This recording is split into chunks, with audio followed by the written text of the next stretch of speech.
The first time I stumbled across the valley, I wasn't even looking for it. I had logged into my old survival world on a quiet afternoon, telling myself I'd only collect some wood, maybe repair the roof of my cabin, and then log off. That was the plan. My world wasn't glamorous, no mega builds, no servers full of friends, just me and a landscape I had shaped slowly, one block at a time. But routine often leads to discovery. I was following the river east, past the wheat farm I'd replanted 100 times, when I noticed something unusual. The river bent sharply, then vanished into a cliffside. At first I thought it was a rendering glitch, the kind you sometimes get when chunks load unevenly. But as I got closer, I saw it wasn't a glitch at all. There was an opening, a half-concealed passage framed by vines, like the world itself was keeping a secret. My curiosity, stronger than my to-do list, pulled me in. The tunnel was low enough that I had to crouch, my torch sputtering against damp stone. When it widened, I found myself staring at a valley I'd never seen marked on my maps. It was vast, ringed with cliffs that caught the sun in pixelated gold. Birch trees grew in neat clusters, and wildflowers spread in colors that felt almost too vivid for the game. I stood at the edge for a long time, forgetting about my cabin, my farms, even my half-finished mine. The valley seemed untouched, like no player had ever stepped here before. I whispered, "How did I miss this?" though no one could answer but the wind. And still, I felt like an answer was waiting. I marked the coordinates in my journal, though something told me this valley didn't want to be owned. Still, old habits carried me forward. I pulled out my bed, set it on a patch of grass, and placed a chest beside it. The chest wasn't full of much, just extra torches, some cooked salmon, a spare pickaxe, but it felt ceremonial, like I was staking a claim. The valley stretched wider than I could see from the entry ridge. A creek trickled through its center, splitting into rivulets that wound lazily around clusters of flowers. Sheep grazed in the meadow without wandering too far, as if the cliffs themselves penned them in. The sound was different here, too, subtler, less busy.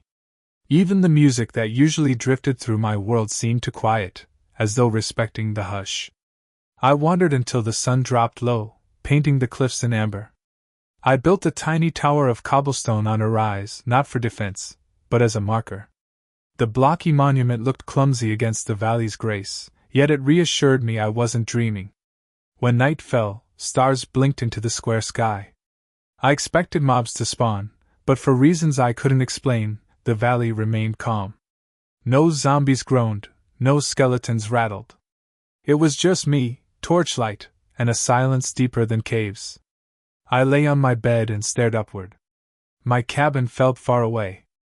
The mines, farms, and routines of my world seemed like echoes of another life. Here, everything felt suspended, as though time forgot to tick. Sleep took me gently, the kind that doesn't ask questions. I promised myself I'd return to my cabin in the morning. But deep down, I knew I wouldn't, not yet. The valley wasn't done with me. Morning came with a softness I hadn't known in my craft. Instead of hostile mobs retreating into shade, I woke to sheep nudging the grass, birds overhead, and a fog lifting slowly off the meadow. It was as if the valley had crafted its own weather, ignoring the patterns I thought I understood. I crafted a few tools at my makeshift workstation, but my hands lingered on the wood, distracted. There was no urge to rush, no task list demanding attention.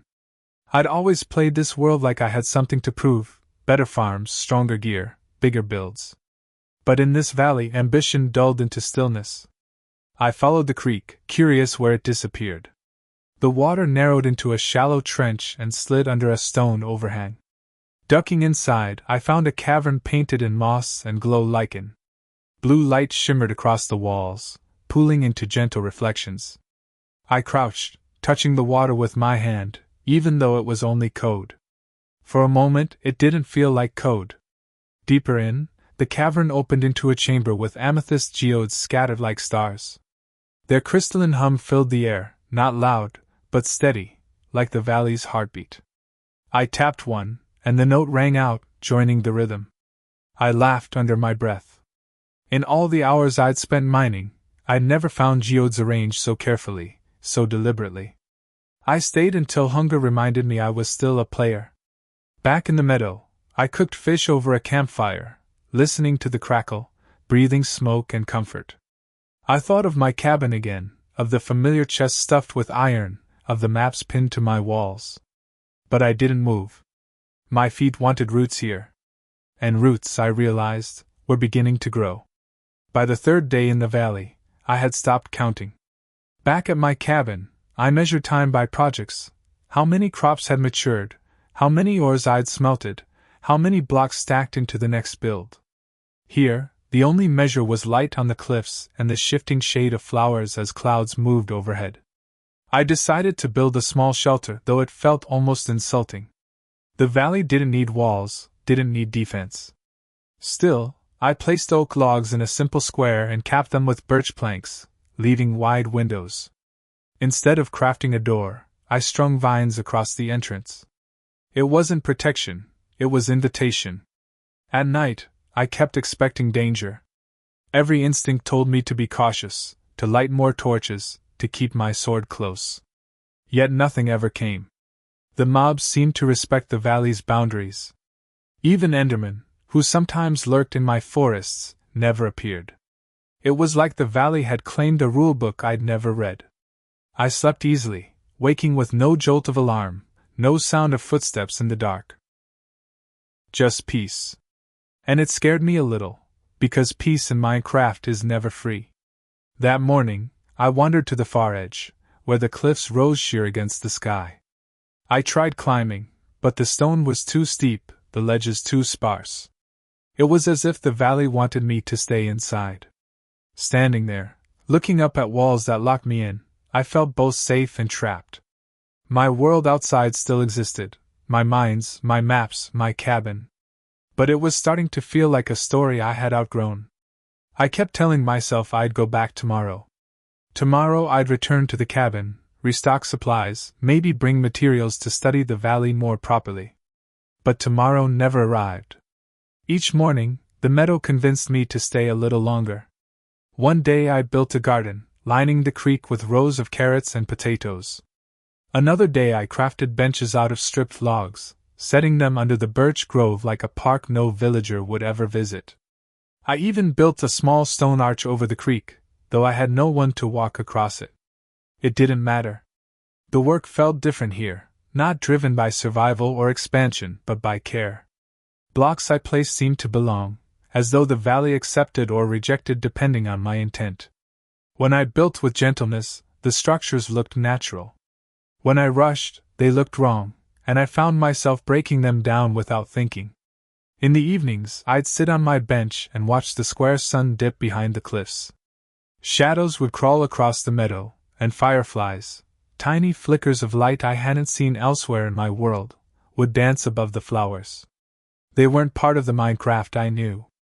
It was then I realized, the valley wasn't just hidden. It was different. And once I admitted that, I couldn't unsee it. I tested the valley's limits. I dug a shaft straight down near the cliffs, half expecting lava or caves to break through. Instead, the stone was smooth and empty, yielding nothing but silence until I gave up and climbed back up. I tried mapping it, but my cartography table refused to mark the valley properly. The paper stayed stubbornly blank where the meadow should have been. Even the animals were strange. Sheep never wandered beyond the creek. Chickens laid eggs in a neat circle by the birches. Once, I saw a fox dart through the grass, but it didn't flee like normal. It paused, looked at me, and then vanished into thin air, no particles, no trace. The valley wasn't broken, it was whole in a way my world wasn't. And I had no words for it. That night, lying in my vine-draped shelter, I wondered if I'd found something the game itself hadn't meant for me to see.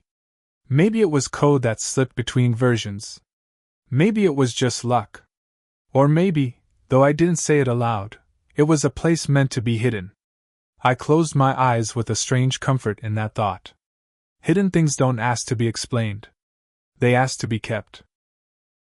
On the seventh sunrise I carried a bundle of spruce, redstone dust, and node blocks into the amethyst cavern. If the valley had a heartbeat, maybe I could learn its rhythm and play along. I set the blocks in a gentle arc and tuned them to fifths and octaves, then tapped a crystal with my pick. The tone rang pure. The note blocks answered like birds repeating a song they liked. I wired a small clock, slow, almost absent-minded, and let the pattern breathe. Music spilled into the moss, rising through cracks to the meadow. Outside, sheep paused mid-chew. The creek took on a new shimmer, as if it recognized the tempo. I felt ridiculous and tender at once, a person arranging sound for grass. When the sequence faded, I heard a different tone, softer than mine, echoing from deeper in the cave. I followed it past lichen and pools until the tunnel pinched around my shoulders. Beyond, a small chamber opened, a perfect circle with a ring of calcite shining like frost. In the center sat a single smooth stone slab. Not chest, not altar, not lute. Just a table set where the world had no reason to set one. I placed a torch. The flame licked low and bright, steady as a promise. I rested my hand on the slab and felt, nothing mystical, no secret door, only cool certainty, like touching a page before writing. I took out paper and quill. Instead of coordinates or plans, I wrote one sentence. Be gentle here. Back in the meadow, the breeze pulled at the ink until it dried in soft waves. I tacked the note above my bed. It looked both unnecessary and essential. That evening I rebuilt the redstone clock to run even slower, as if time were a block I could right-click and rotate. The new pulse matched my breathing. I didn't know what I was making yet. I only knew I was making it correctly. Sleep arrived to music that remembered me. The valley hummed back. Days formed their own grammar. Morning, gather berries, check the garden, skim the creek for fish. Midday, shape paths with coarse dirt and moss carpets so feet, mine, and anyone's, would move softly. Afternoon, learn the slopes of light on the cliffs, where shadows went to rest. Evening, let the note blocks speak for us all. I built a reading bench under the birches and placed lecterns with blank books, a quiet joke in a world that rarely needs pages. Writing wasn't for quests, I decided. Writing was for leaving traces of care. In one book I wrote a recipe for the way the creek sounded when clouds were thin. In another I sketched a plan for a tiny bridge that refused to be symmetrical. Once, while trimming vines from my doorway, I caught movement at the ridge. I raised my spyglass and expected a skeleton to blink out, or a wandering trader to materialize with improbable llamas. Instead, I saw no mob at all. Only a glimmer, like heat above stone. The air rearranged itself briefly and settled again. If the valley had eyes, they blinked. I climbed the ridge later, curious, placing slabs for future feet. At the top, the world beyond lay where I'd left it, the river, the forest, the barely visible roofline of my cabin. The sight stirred a small ache. I thought about bringing a few things here, my favorite painting, the compass that pointed nowhere, the clock that argued with weather. I also thought about leaving everything where it was, letting absence do its tidy work. On the way down I found wild bees drifting near a patch of flowers I hadn't planted. I built them a hive, then waited through one long minute that felt like a ceremony. When they moved in, the valley brightened the way a room brightens when someone good walks through the door. That night the note blocks sounded braver. I followed their courage into sleep. The first visitor arrived without footsteps. I was by the creek shaping a shallow ford when a soft HRM brushed the air. I turned, half expecting the usual cobalt-robed merchant and his patient llamas. Instead a single villager stood in the path, no leads, no trade shimmering above his head. He wore simple brown like the plains folk and had the calm of someone who remembered his own name without needing to say it. We looked at each other for a long moment. He didn't pace or panic the way lost villagers do. He walked to the bench, sat, and studied the blank book as if listening to words that hadn't landed yet. Then he took out nothing at all, no emeralds, no paper, and nodded toward the creek. Water first, I said, because speaking felt appropriate. I handed him a bucket, and he filled it slowly, watching the surface settle. He poured it onto a patch of dry soil beside the path, pressed both palms to the mud, and smiled. I did not know villagers could smile with their eyes like that. He stayed the afternoon, never wandering beyond the birches, never prodding at chests or doors. When the note blocks began their evening pulse, he hummed a single note that fitted somehow between two others, a harmony I hadn't crafted. I adjusted one repeater by a tick. The valley's heartbeat widened to include him. At sunset he stood, brushed his hands on his tunic, and faced the ridge. I worried he'd vanish like foxes do here. Instead, he placed a composter near the garden and dropped in a single seed. Then he walked to the tunnel where I'd first entered and simply wasn't there anymore. No particles. Just absence arranged respectfully. I left the composter where he said it. In the book I wrote. A villager visited, planted one seed of time. The garden seemed to understand. I woke determined to experiment. If the valley accepted acts of care, maybe it would reveal new edges when asked kindly. I brought smooth stone, copper, and a flint and steel to the far meadow and laid out a portal frame, not obsidian, just a suggestion. I wasn't trying to open the nether. I wanted to see if intention mattered more than materials here. The frame looked like an unfinished thought. I lit a campfire in its center and watched smoke gather inside the rectangle, then curl out and disappear. The portal did nothing, of course, but the air inside the frame felt quieter than the air outside, like a pause you could walk through. I stepped forward and stood in the pause. The note blocks, far behind me, started their cycle. For a heartbeat I heard them twice, once where they were, and once where they would be if I were on the other side of the smoke. I left the frame and built a second one by the creek, this time from mossy cobble. Beside it I placed a lectern with a book titled, Elsewhere is a Direction, Not a Place. I smiled at my own pretension, then laughed because the valley laughed too. The water riffled, a bee bumped my sleeve, and somewhere a geode chimed like a spoon on porcelain. In the afternoon I repaired the garden fence even though nothing tried to cross it. Maintenance, I decided, is love reheard. I sharpened tools, oiled the hinges of a door that never closed, and replaced torches that never burned out. The work made a gentle sense. Before sleep I climbed the ridge again. My cabin roofline waited, patient as a friend who knows you'll return when you're ready. I raised my spyglass to the path between us and whispered that I wasn't avoiding, just learning how to arrive better. The valley didn't answer. It didn't need to. The music would hold my place until I did. I began a path called the slow road. It refused straight lines, snaking between birch roots and along the creek so gently that walking it felt like reading a poem you already knew. I laid moss carpet over packed dirt, embedded lanterns below leaf blocks to glow like fireflies, and set waystones of smooth basalt at places where a person might choose to pause. Each waystone earned a word. Begin, breathe, listen, enough. At listen, I built a tiny dock that didn't reach the water. It pointed toward the sound instead.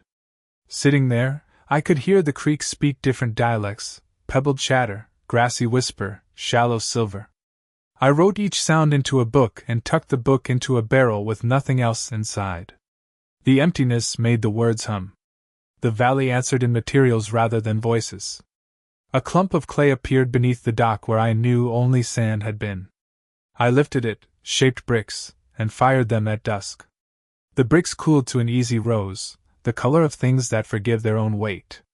I used them to edge the garden, then paused at the composter. A leaf had fallen into it though none had dropped nearby. I pressed the lever and received a single bone meal.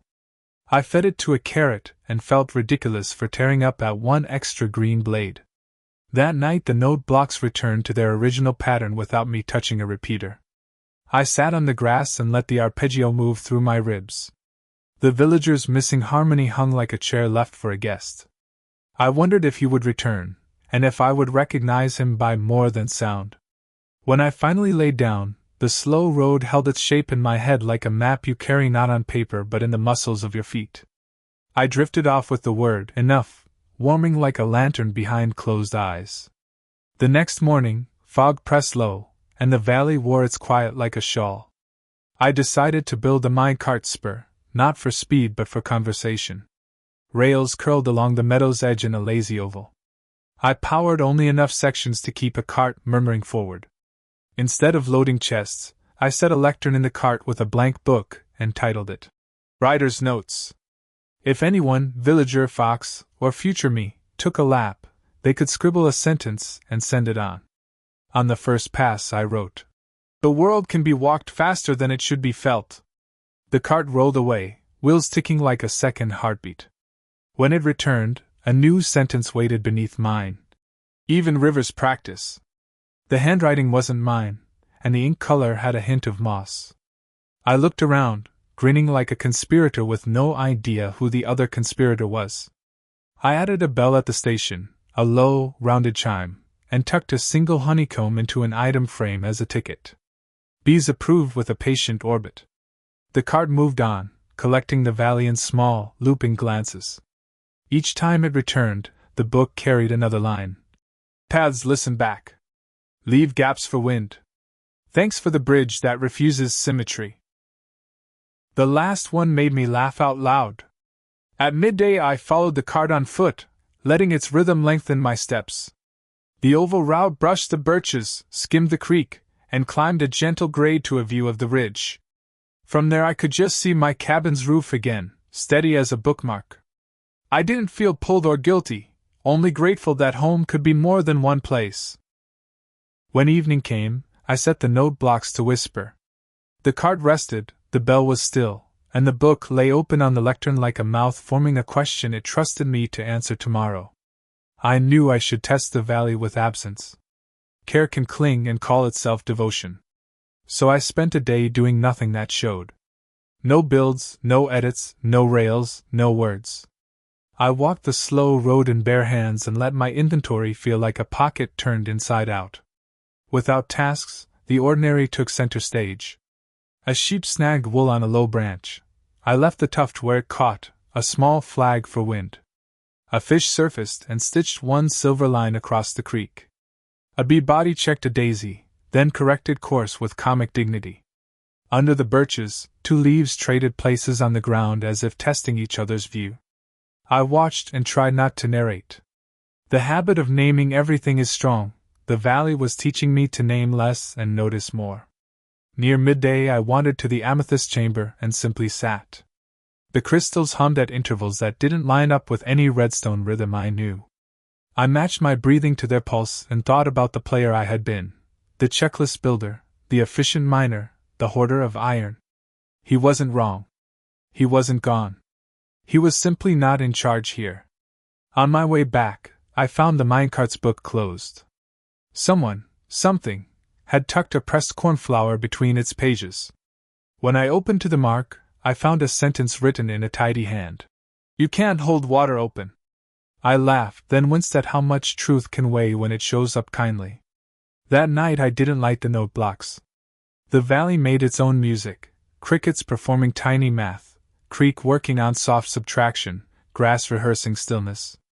I fell asleep wondering if I could carry this quiet back to my cabin without breaking it, the way you carry a full bowl with both hands and your whole spine paying attention. I woke with a decision: visit the cabin, but arrive as the valley had taught me. Not to loot, not to export peace, only to say hello to the life that had waited well. I packed lightly, bread, berries, a single amethyst shard from my pocket, and climbed the ridge by the slabs I'd placed. The world outside met me with familiar angles, oak silhouettes I'd planted, a faint smoke column from my old chimney, paths I'd once stamped out by sprinting. The cabin smelled like backed-up stories, chests holding their breath, maps holding poses. I touched the compass that never found true north and placed the amethyst shard beside it. The shard threw a soft purple on the wood, and the room seemed relieved to admit that it remembered wonder. I checked furnaces, coal still inside, a half-cooked batch of glass waiting. I turned off a lever that powered nothing. Maintenance for the sake of decency. I walked my fields slowly, letting their neat rows feel like choices rather than chores. The scarecrow's hat had slipped. I straightened it and whispered, "Thank you for pretending." Down in the mine, torches had guttered into sepia. I replaced none, took no ore, swung my pick only once to hear the old sound in the new me. Stone answered with its enduring vowel. Back at the door, I hung a small sign. "Gone to the valley. Keys under the idea of a mat. It was a joke that worked only if you understood the place I was going. I smiled anyway. On the path home, I carried nothing more than I'd brought. The ridge looked less like a wall and more like a threshold I'd been learning to name. Re-entering the valley, I set my hand on the slow road's first waystone, begin, and felt the word disclose its second half, begin again. I placed the cabin's compass on the reading bench. It spun, sighed, and settled on the creek. The valley had always been north. I began a little house that had no purpose but welcome. For spruce posts, a roof of dark slabs pitched just enough to shrug off rain, and open sides so wine could thread the room without asking. I laid tatama of stripped birch, placed 2 stools facing the creek, and set a teapot on a campfire that crackled like polite applause. In a world of anvils and enchantments, I had built a room for listening. Visitors answered. Bees came first, settling in the roof's shadow like punctuation marks. Then a fox trotted up at noon and curled on one stool as if it had always paid rent. I pushed the other stool closer to the fire and pretended we were old friends discussing boring miracles. The fox blinked, stood, and left a single feather on the seat. I didn't ask how a fox came by a feather. I added it to the lectern's book as a pressed truth. The minecart loop kept speaking in other people's handwriting. Stairs teach patience. Bridges remember both sides. Thank you for the tea? That last made me look up so fast I nearly spilled the kettle. Steam rose like a spirit with errands. I watched the ridge for shapes, saw only sun thinning into afternoon. I added a bell to the tea house, tuned low and human. A tug sent one round breath through the valley. The note blocks answered by shifting their arpeggio a single step warmer, like a friend scooting closer on a bench. I set a sign. If you arrive, arrive gently. Below it, in smaller letters. If you can't, arrive anyway. At dusk I carried the cabin compass to the house and positioned it between stools. It spun once, hesitated, and pointed steadily at the amethyst cavern. North had moved again, or I had. I poured a second cup of tea I didn't need and left it steaming for whoever the sentence belonged to. The cup cooled without being empty.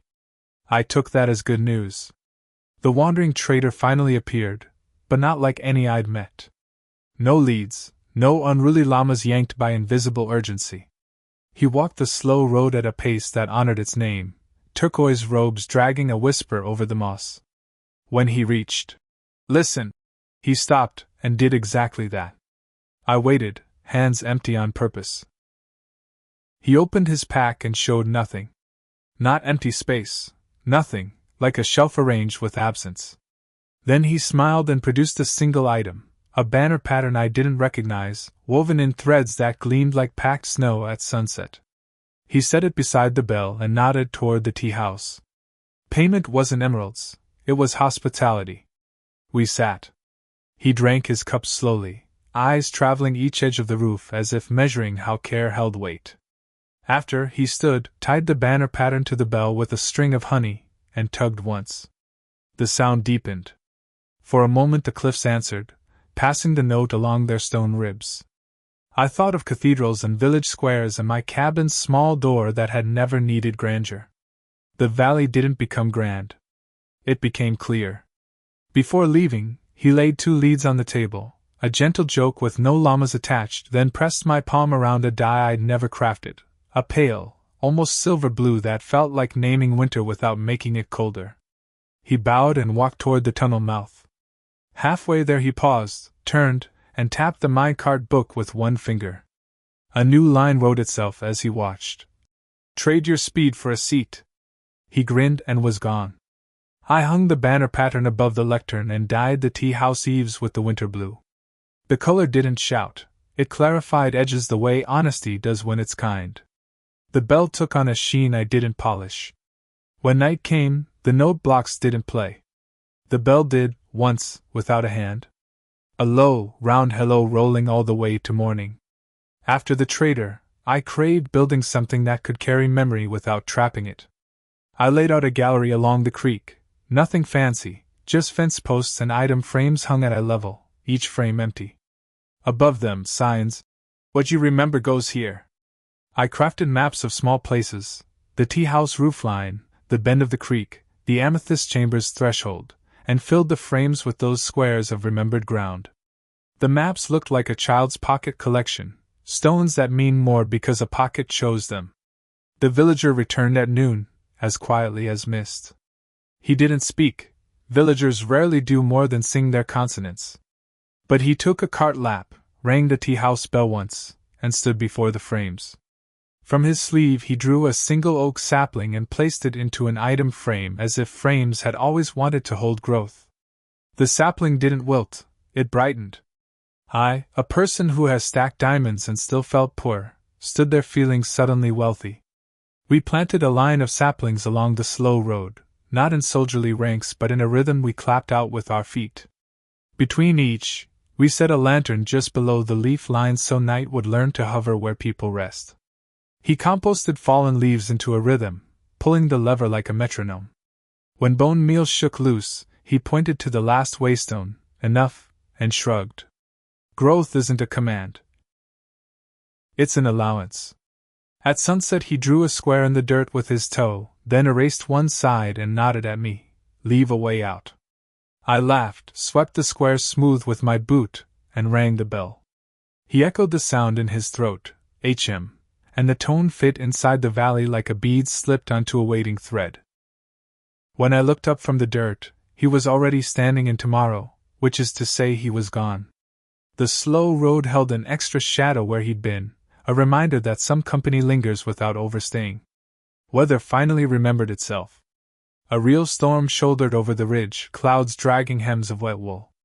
The first drops startled the tea-house roof like fingers testing a piano. Then the valley accepted rain the way a good host takes a coat, efficient, grateful, unhurried.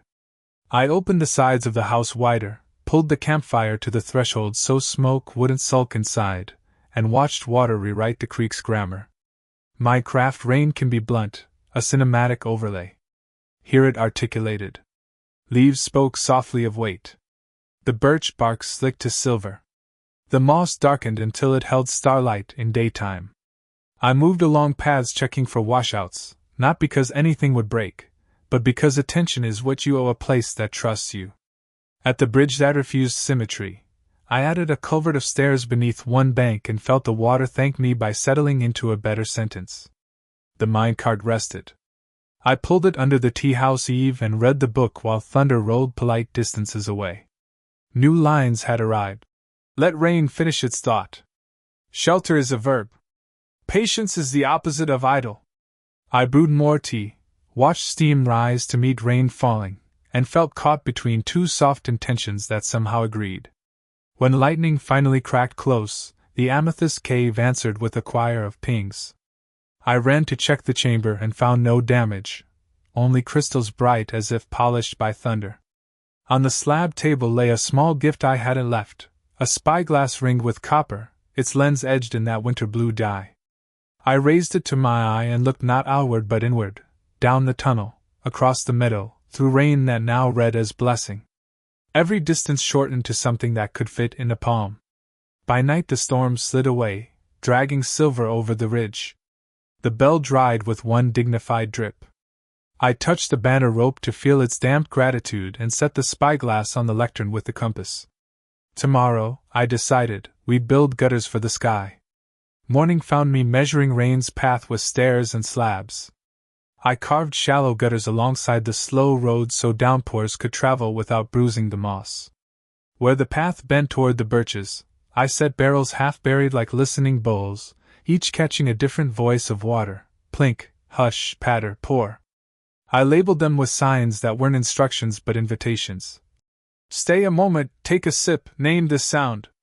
At the tea-house, I added chains beneath the eaves and let rain trace them like beads on a thread. Even without clouds the chains remembered falling, each link dark with the idea of water. I ran a rivulet from the chains to a small basin of smooth stone where lily pads could audition for calm. Bees discovered the basin and sipped with the dignity of old patrons who always tip. The minecart returned to its loop and the book gathered new lines as if the valley had slept with a pen in its hand. Gutters teach gravity manners. Every roof needs a way to listen. You build places for puddles to become mirrors. I watched my face ripple there. A player, yes, but also a neighbor who finally knew which chores were holy. I carried the winter blue dye to the creek bridge and painted a single stair under the arch. The color didn't announce itself. It signed the water quietly like a craftsman initials the back of a drawer. I liked the modesty of it. Toward evening, the villager arrived out of the air like a sentence resolving. He examined the gutters, tugged the bell once, and pressed a slab into my palm, polished deep slate, cool as night. He pointed to the amethyst chamber, and then to the tea house. A path between them wanted acknowledging. So we walked the line together, laying deep slate every dozen blocks the way you leave breadcrumbs for your better self. The valley approved with a small wind that smelled faintly of new stone. Sleep came knowing tomorrow had a thread to follow. We paved the thread into a promenade for unhurried feet. Not a road, roads hurry. A scene between rooms the world had already sown. Every few blocks we widened to make a turnout, a half circle with a stool, a lantern sunk into the ground, and a lectern for thoughts that would rather sit. I named the first turnout Pause, and the second Repair. Not because things were broken, but because care means checking even when nothing squeaks. At Repair, the villager produced a grindstone and set it beneath a birch. Tools that never dulled here still enjoyed the spa day. He turned the wheel empty, hands remembering motion, water from the basin wetting the stone. The sound was homely in the best way, practical music. I followed with a Fletcher's table no arrow would claim, then a stonecutter to square feelings that needed edges. We were furnishing verbs. Halfway to the cavern we reached a place where the creek bent too far from the path. I laid stepping stones across, each a different block, andesite, granite, deep slate, mossy cobble.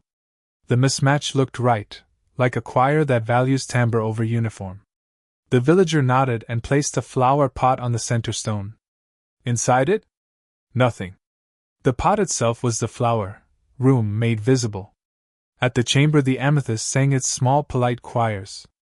I raised the winter blue spyglass and looked back along the promenade we made. In its circle the turnouts aligned like breaths across a long sentence.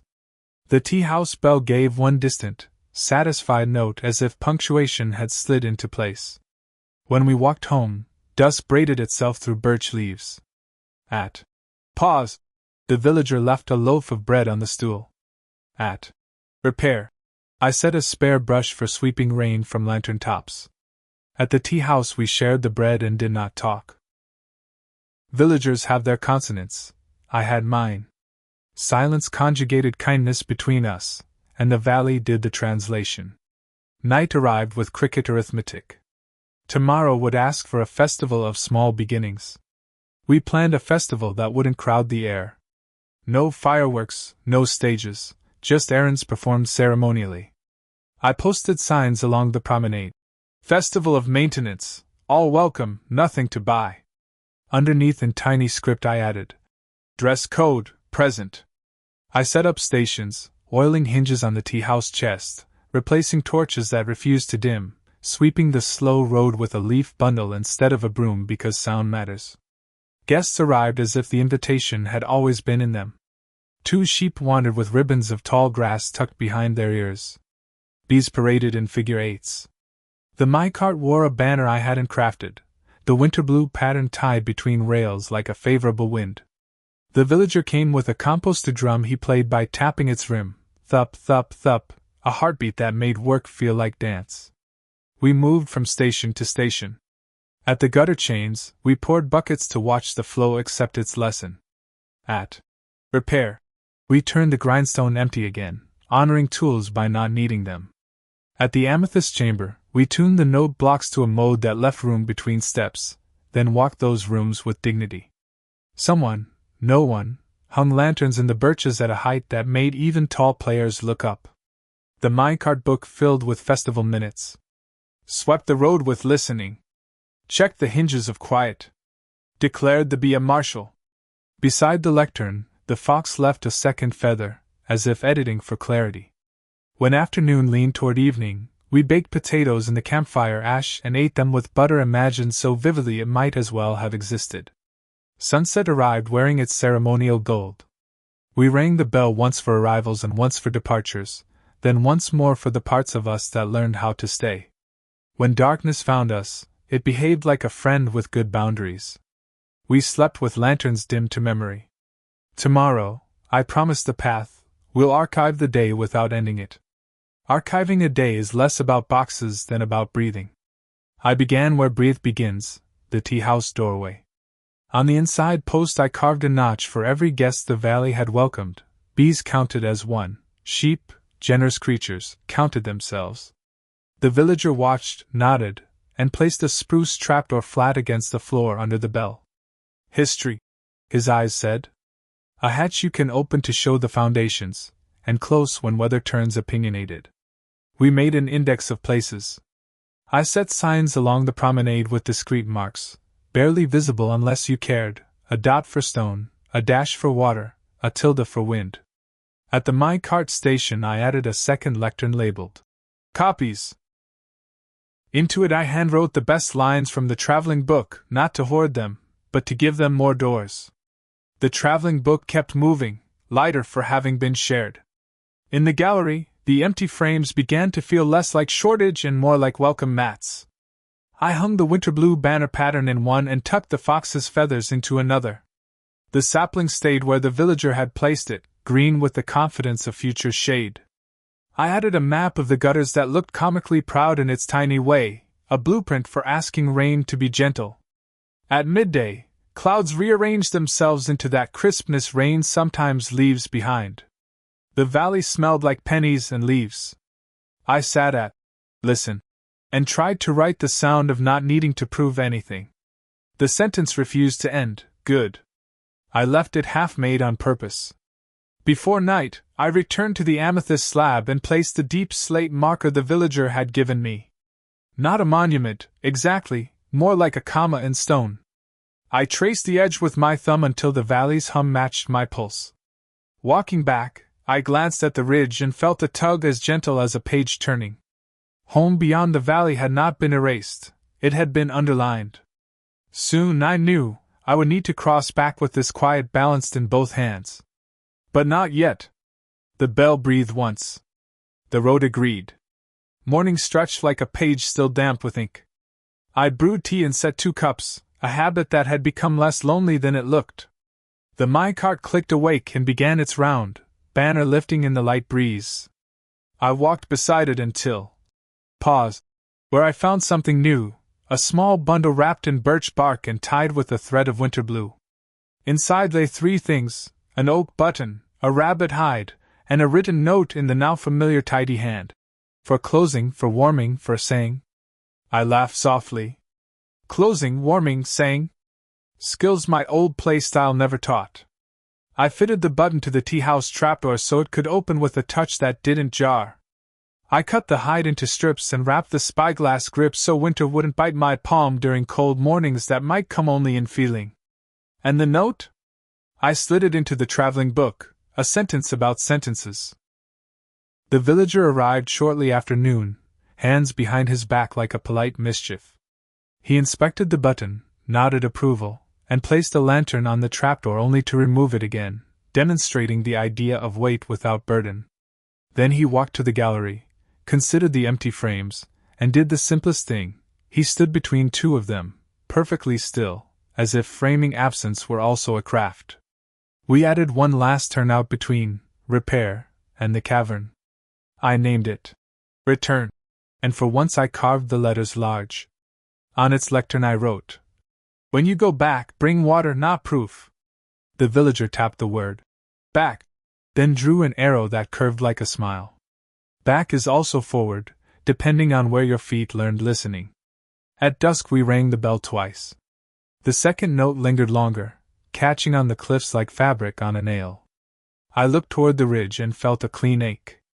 Tomorrow, I told the valley, I'll practice leaving without departing.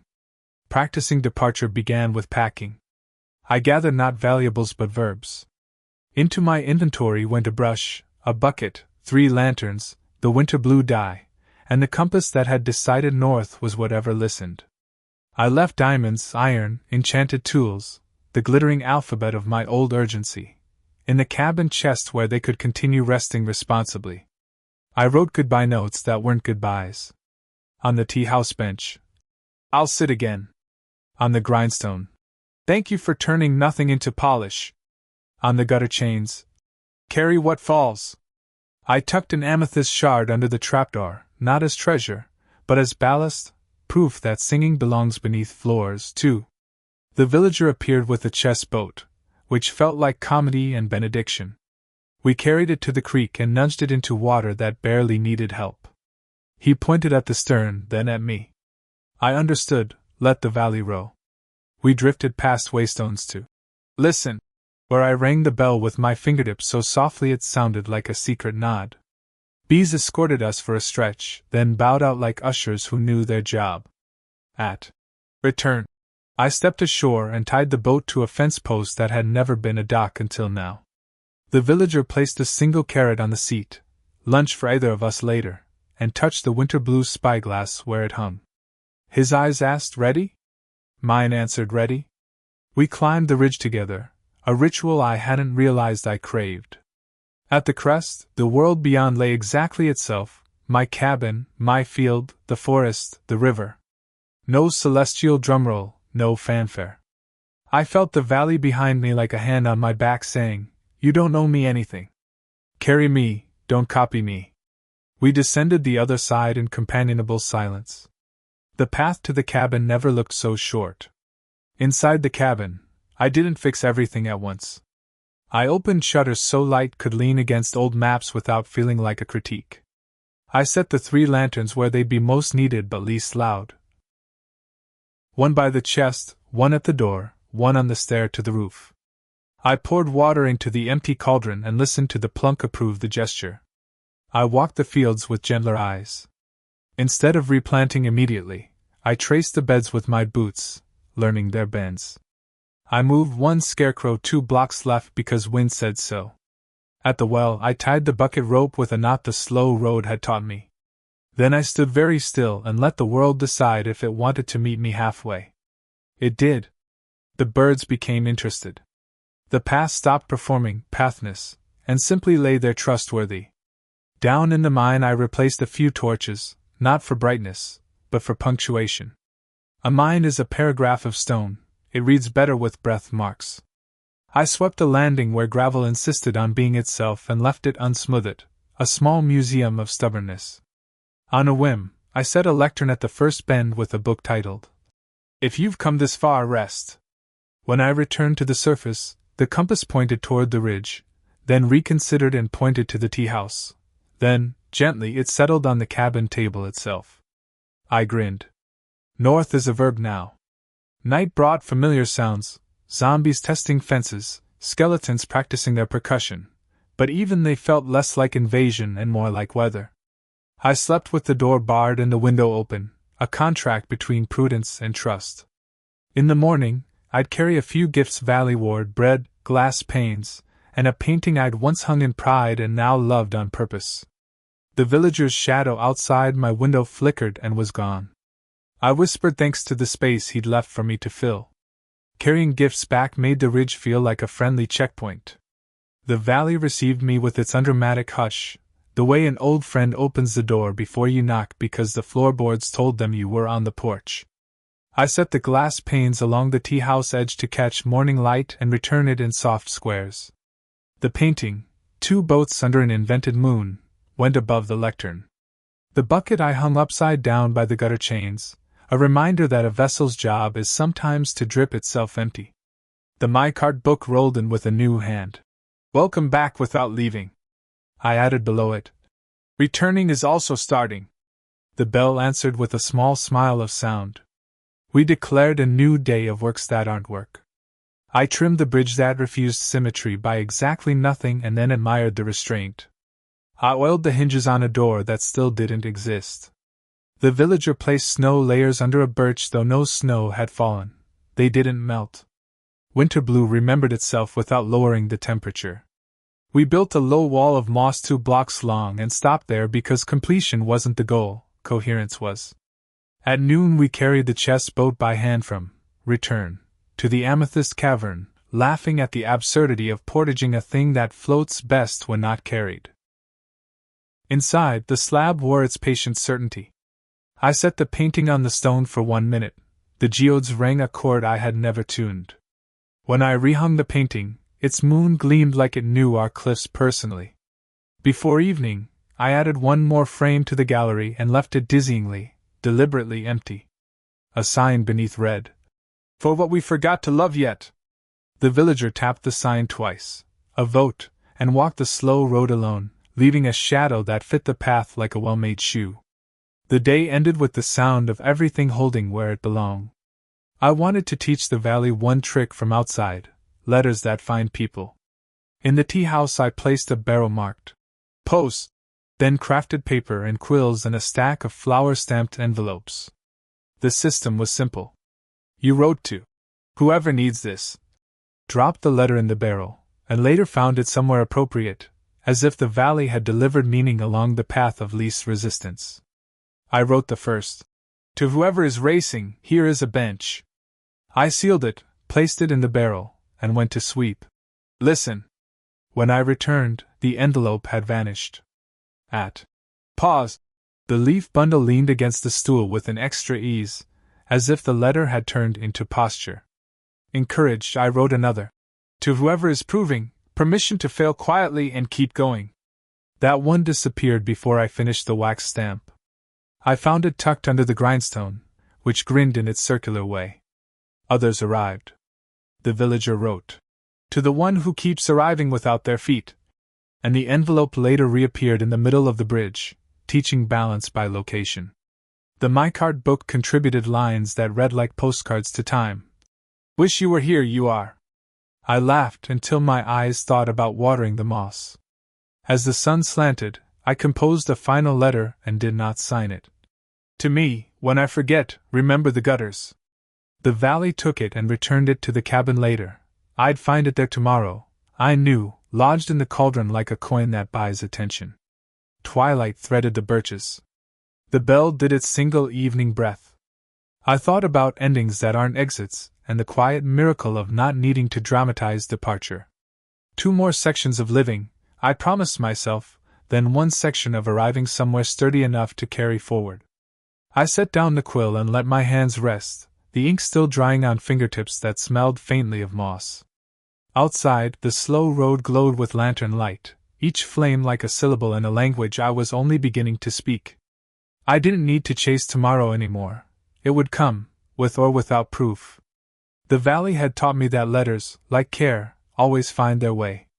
I stepped into the night, listening as the creek folded itself into quiet, and felt the promise settle. Whatever paths I walked next, they would remember this rhythm.